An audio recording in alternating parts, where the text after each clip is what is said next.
RSS. आखिर RSS से क्यों डरती है दुनिया?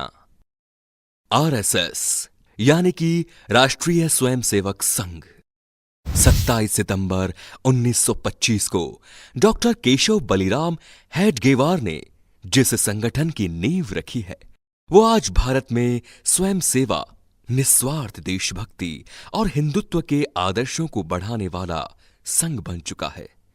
आरएसएस ने अपने आप को उस स्तर पर स्थापित कर लिया है जहां इसका समर्थन बेशुमार है और इसके विरोधी तो इसका नाम सुनते ही भाग खड़े होते हैं। लेकिन आखिर क्या कारण है कि दुनिया की सभी बुरी और हिंदू विरोधी ताकतें आरएसएस से खौफ खाती हैं? आखिर उनकी आरएसएस के सामने फटती क्यों है? आज हम आपको आरएसएस से जुड़ी 10 अनसुनी और अनजान बातों के द्वारा आपको यही बताने वाले हैं। लेकिन दोस्तों, वीडियो को अंत तक जरूर देखें और आरएसएस समर्थक चैनल को सब्सक्राइब जरूर कर लें। दोस्तों, आरएसएस की विचारधारा वीर सावरकर से प्रभावित है। यही कारण है कि आरएसएस का मूल उद्देश्य है हिंदू धर्म के आदर्शों को बढ़ावा देना और हिंदुत्व को बुलंदी प्रदान करना। आरएसएस की छवि थोड़ी आक्रामक जरूर है, लेकिन हम किसी तरह के बेबुनियाद और अन्यायपूर्ण विवाद का समर्थन नहीं देते। हालांकि जब बात हिंदुत्व पर आती है तो आरएसएस इसके बचाव में सबसे आगे की पंक्ति में खड़ी नजर आती है। इसीलिए हिंदुत्व विरोधी ताकतों को आरएसएस से डर लगता है। आपको जानकर हैरानी होगी कि आरएसएस में करीब 70 लाख सक्रिय सदस्य हैं और इसकी देश भर में करीब 85,000 शाखाएं भी सक्रिय रूप से चलती हैं। अकेले उत्तर प्रदेश में आरएसएस की 8,000 से ज्यादा शाखाएं हैं। केरल जैसे राज्य में जहां हिंदुत्व का इतना प्रभाव नहीं माना जाता, वहां भी आरएसएस के करीब 5,000 शाखाएं हैं। ये आंकड़े इस बात को बताने के लिए काफी हैं कि आरएसएस की भारत देश के कोने कोने में कितनी मजबूत पकड़ है। आपको बता दूं कि भारत की सबसे पुरानी पार्टी और हाल ही के समय में एक व्यक्ति के विरोध में अंधी हो चुकी कांग्रेस पार्टी भी आरएसएस से खास खौफ खाती है।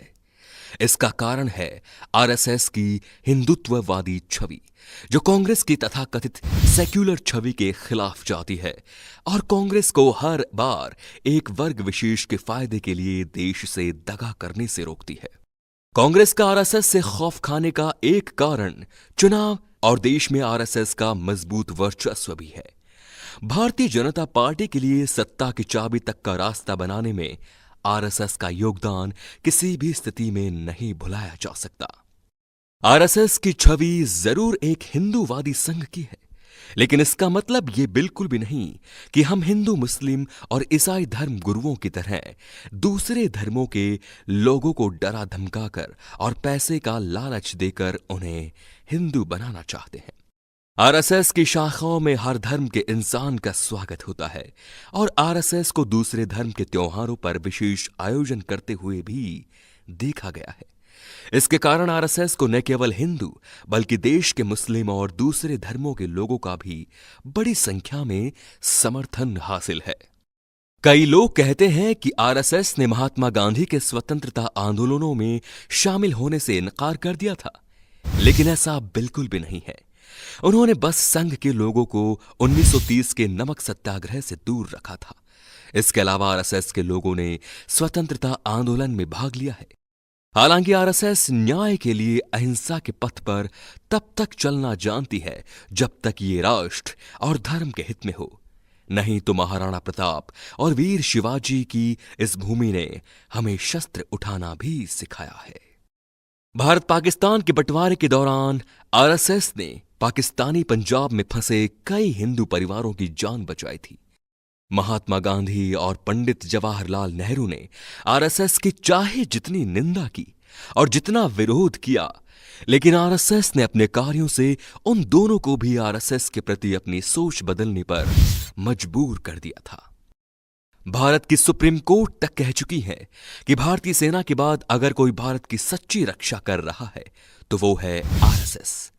पाकिस्तान के खिलाफ 1947 और 1965 के युद्ध में आरएसएस के कार्यकर्ताओं ने बिना किसी स्वार्थ के अपनी सेवाएं दी थी। आरएसएस का डंका सिर्फ भारत में ही नहीं बजता, बल्कि हमारा पड़ोसी देश पाकिस्तान भी इससे खौफ खाता है। स्वतंत्रता के बाद आरएसएस पर कुल 3 बार प्रतिबंध लगाया जा चुका है। देश में पश्चिमी संस्कृति का प्रचार प्रसार करने वालों और दूषित सेक्युलरवादियों ने 1948, 1975 और 1992 में आरएसएस पर प्रतिबंध लगा दिया था। लेकिन देश का सच्चा हित सोचने वाली आरएसएस न कभी झुकी है और न कभी झुकेगी। 1962 के चीन युद्ध में जब देश को खून की जरूरत थी, तो वो आरएसएस के कार्यकर्ता ही थे जो बिना अपनी जान की परवाह के भारत भूमि के सपूतों की सेवाओं के लिए सबसे आगे खड़े रहे।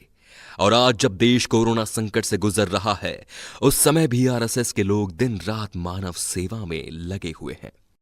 तो बस यही कारण है जो आरएसएस को शक्ति प्रदान करते हैं और हर देश विरोधी मानसिकता वाले इंसान को उससे डरने पर मजबूर करती है। आखिर किसी की ऐसे ही तो नहीं फटती, कुछ ना कुछ बुरा तो जरूर ही किया होगा उसने। आरएसएस के लिए एक लाइक तो बनता है दोस्तों। चैनल पर नए हो तो इसे सब्सक्राइब भी कर देना। धन्यवाद।